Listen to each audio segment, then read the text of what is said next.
नमस्कार.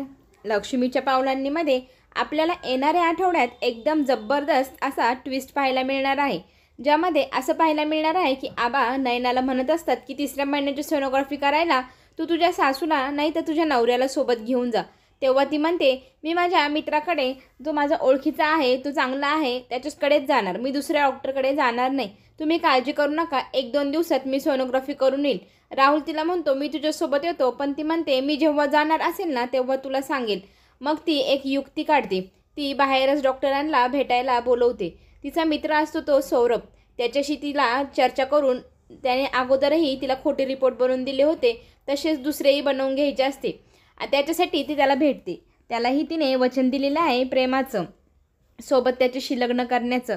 पण आता सध्या तरी ती बदला घेण्यासाठी लग्न करत आहे असंही त्याला पटवून सांगितलेलं असतं. तो तिच्यावर विश्वास ठेवतो, तिच्यावर खूप प्रेम करत असतो. तो तिला सारखा म्हणत असतो तू कधी परत येशील माझ्याकडे. तेव्हा ती त्याला सारखी समजवत असते की मी अजून बदला पूर्ण केला नाही, मी त्या राहुलला बर्बाद करेल मगच तुझ्याकडे वापस येईल. तो म्हणतो मी तुझी खूप आतुरतेने वाट पाहत आहे. तेव्हा ती म्हणते अरे मला आता पुन्हा एक तुझी मदत हवी आहे. सोनोग्राफीचे रिपोर्ट सगळेजण घरी मागत आहे 3ऱ्या महिन्याची, तर तू ते बनवून देशील का. तेव्हा तो म्हणतो दरवेळेला असं खोटं बोलणं मला काही आवडत नाही. मी डॉक्टर आहे, डॉक्टरांनी अशी खोटी शपथही घ्यायची नसते, अशी रिपोर्टही बनवून द्यायची नसतात. मला भविष्यात खूप मोठा प्रॉब्लेम होऊ शकतो त्या गोष्टीचा. तेव्हा ती त्याच्याशी गोड गोड बोलते, आयडिया करते. मग ती म्हणते माझ्यावर तू खरंच प्रेम करतोस ना, माझ्यासाठी प्लीज तू करशील ना. असं तोंड करून त्याच्याकडे बघत असते. त्याला तिच्या प्रेमाच्या जाळ्यात ती भुलवते आणि मग तो तिच्यासाठी करायला तयार होतो आणि सांगतो की तू पुन्हा माझ्यासमोर अशी रडू नको, डोळ्यात तुझे पाणी चांगलं दिसत नाही. तू म्हणतेस ना मी नक्की बनवून देईन. असं म्हटल्या नयनाच्या चेहऱ्यावरती एक आनंद आला. मग ती म्हणते लवकरात लवकर तू रिपोर्ट बनवून देशील, मग मी ते घरच्यांना दाखवेल, म्हणजे मला पुढचे प्लॅन करायला आणि लवकरच मी तुझ्याकडे परत येईल. तो म्हणतो लवकर ये, मी तुझी खूप वाट पाहत आहे आतुरतेने. असंही तो बोलू लागतो. मी रिपोर्ट बनवून ठेवलं की तुला फोन करून बोलवेल. आणि ती घरी जात असताना राहुलने तिला एका व्यक्तीसोबत पाहिलं. मग तो तिला विचारतो कोण आहे, तर ती म्हणते माझा मित्र आहे वर्गातला. मग राहुल म्हणतो ठीक आहे, मग आपण घरी जाऊया. असंही म्हणत तो घरी जातो. तो घरी आल्यानंतर रोहिणीला हे सगळं काही सांगू लागतो की मी नयनाला एका मुलासोबत पाहिलं. तेव्हा ती म्हणते ती मुलगी खूप धूर्त आणि चालाक आहे, जबरदस्ती तुझ्याशी लग्न करून या घरामध्ये घुसलेली आहे. ती ना एकदम मूर्ख आहे, तिला वाटतं ती खूप शहाणी आहे. पण आता आपण तिचा ह्याच मूर्खपणाचा फायदा करून घेऊया. तिला तू प्रेमाच्या जाळ्यात ओढ आणि गोड गोड बोलून तिच्याकडनं माहिती काढण्याचाही प्रयत्न कर, म्हणजे तिचं काही लफडं वगैरे असेल तर आपल्याला ते लवकर कळेल आणि दुसरंच काही प्रकरण असेल तेही कळेल. मग राहुल आईने सांगितल्याप्रमाणे आता नयनाशी गोड गोड वागू लागतो.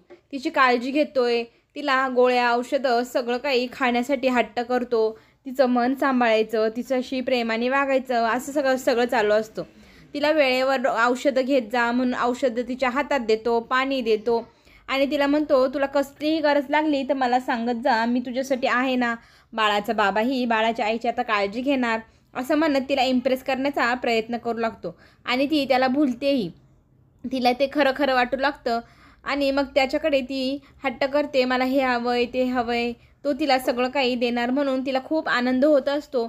आणि आता त्याचाही वेगळाच डाव आहे की हिच्याकडनं योग्य ते काय आहे ते माहिती काढायची आणि मग तिला अलगद आपल्या आयुष्यातनं असं बाहेर काढून फेकायचं. असं त्याचाही डाव त्याच्या आईने त्याला सांगितलं आहे, म्हणून तोही हे सगळं प्रेमाचं नाटक करत आहे. काजलला संगीता सांगत असते की तुझ्या बाबांच्या गोळ्या औषधं हॉस्पिटलमधनं आणायच्या आहे. मग ती म्हणते काय काळजी करू नको आई, तू मला सांग कुठून काय आणायचं आहे, मी सगळं काही व्यवस्थित घेऊन येईल, टेन्शन घेऊ नको. आणि बाबांची तब्येत बरी नाही, त्यांना डॉक्टरकडे पाठवू नको, मी सगळे रिपोर्ट वगैरे डॉक्टरकडे जाऊन घेऊन येते, तो ताईचा मित्रच आहे, त्याच्याकडे काही टेन्शन नाही. असं म्हणत काजल रिपोर्ट आणायला हॉस्पिटलमध्ये जाते. ती आतमध्ये बघते की नयना ताईसोबत डॉक्टर बोलत आहे आणि मग ती त्यांचा कानोसा घेऊ लागते. डॉक्टर सांगत असतात की मी तुझ्यासाठी फक्त तुझ्या प्रेमाखातर मी रिपोर्ट बनवून दिले आहे, हे सगळं अनलिगल आहे, मला आवडत नाही, पण तुझ्या प्रेमासाठी मी काहीही करू शकतो. तुझ्यासाठी मी हे खोटे रिपोर्ट प्रेग्नन्सीचे बनवले आणि सोनोग्राफीचेही रिपोर्ट बनवून दिले आहे, फक्त तुझ्यासाठी, असं तो सांगत असतो. आणि हे सगळं काही बाहेर उभं राहून काजल ऐकत असते. नयनाचा सगळं काही ती फोटो वगैरे काढते तिच्या मोबाईलमध्ये. तिला विश्वासच बसत नसतं की नयनाताई प्रेग्नेंट नाही आणि आपल्या सगळ्यांशी ती खोटं बोलत आहे आणि डॉक्टरलाही तिने प्रेमाच्या जाळ्यात ओढलेला आहे. हे काजलला सत्य कळल्या कळल्या तिच्या पायाखालची जमीनच हालते. इकडे घरी खरेनला भेटायला कला आलेली असते. खूप दिवसांनी आली म्हणून त्यांना आनंदही होत असतो. ते गप्पा मारत असतात. तितक्यात तिथे काजल डॉक्टरकडून गोळ्या आणि रिपोर्ट घेऊन आलेले असते. बाबांची रिपोर्ट एकदम छान आहे, काही टेन्शन घेऊ नको असंही सांगू लागते.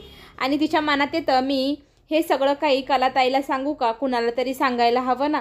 मग तिच्या मनात येतं. मग ती ताईला बाजूला घेऊन जाते आणि ती सांगू लागते की नयनाताईचं असं असं सगळं प्रकरण आहे. तिने खोटे सोनोग्राफीचे रिपोर्टही तयार केलेले आहे. ताई मला तिची खूप काळजी वाटत आहे, ती सगळ्यांशी खोटं बोलत आहे असंही काजल सांगू लागते. मग ती म्हणते, आता आईबाबांसमोर हा विषय काढू नको, याचा काय सोक्षमोक्ष लावायचा आहे तो मी नंतर बघते. आणि नंतर कला पुन्हा नयनाबद्दल बोलायला काजलशी फोन करते आणि काजल सगळं काही डिटेलमध्ये सांगू लागते. आणि ती म्हणते की ते रिपोर्टही त्यांनी तयार केले आहे आणि ते त्यांच्याकडे आता आहे, पण ते अजून नयनाताईकडे दिलेले नाही. याच्यानंतर काय करायचं म्हणून काजल विचारू लागते. कला म्हणते, तू टेन्शन घेऊ नको, पुढचं काही सगळं मी बघते, डॉक्टरांना जाऊन मी भेटते.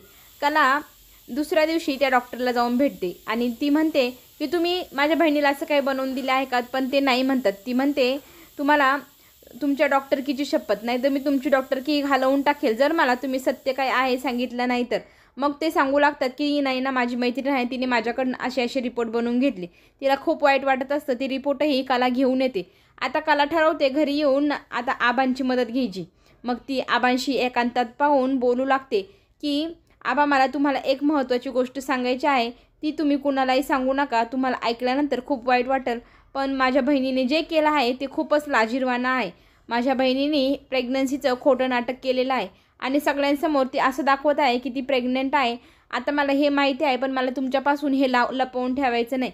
हे बघा आबा, मी त्या डॉक्टरकडनं खोटे रिपोर्टही घेऊन आलेले आहे, पण आता हे सत्य घरच्यांना जर कळलं तर ते सगळेजण नयनाताईशी वाईट वागतील आणि मला तुमच्या कानावर अगोदर घालायचं होतं, म्हणून मी हे सगळं काही पहिले तुम्हाला सांगायला आले. आणि तिने तिच्या आईवडिलांनाही जाऊन हे सगळं काही सांगितलेलं असतं की नयनाताई आपल्या सगळ्यांसोबत असं असं खोटं बोलत आहे, आता काय करायला हवं. म्हणून संगीताला रडायला येत असतं की माझी मुलगी किती मूर्ख आहे, एवढं चांगलं घर आणि घरंदाज लोक भेटली आणि ती असं शेण खात आहे. आता तिलाही खूप रडायला येत असतं. कलालाही वाईट वाटत असतं. आबांसमोर ती सांगत असते की आबा, तुम्ही जो काही निर्णय घ्याल तोही मीही मान्य करेल आणि माझ्या आईवडिलांनाही मी सांगितलेलं आहे, ते म्हणे तुम्ही जो निर्णय घ्याल तोही त्यांना मान्य असेल. घरामध्ये आबा नयनाला विचारत असतात, तू काय केलं आहेस का काही चुकीचं काम, तेव्हा नयना म्हणते नाही. तर ते म्हणतात, जर तू काही केलेलं असेल तर तू मान्य कर, मी तुझी चूक पोटात कबूल करून घ्यायला तयार आहे.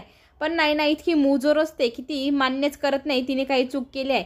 आणि ती म्हणत असते, तुम्हाला कोणी काही सांगितलं आहे का माझ्या विरोधात, तुमचे कोणी कान भरले का, मला तर वाटते कलाने तुमचे माझ्या विरोधात कान भरले असावे, असं बोलत असते. आणि आबा तिच्यावर चिडतात, खबरदार जर कलाला कुणी परत असे शब्दांनी बोललं तर.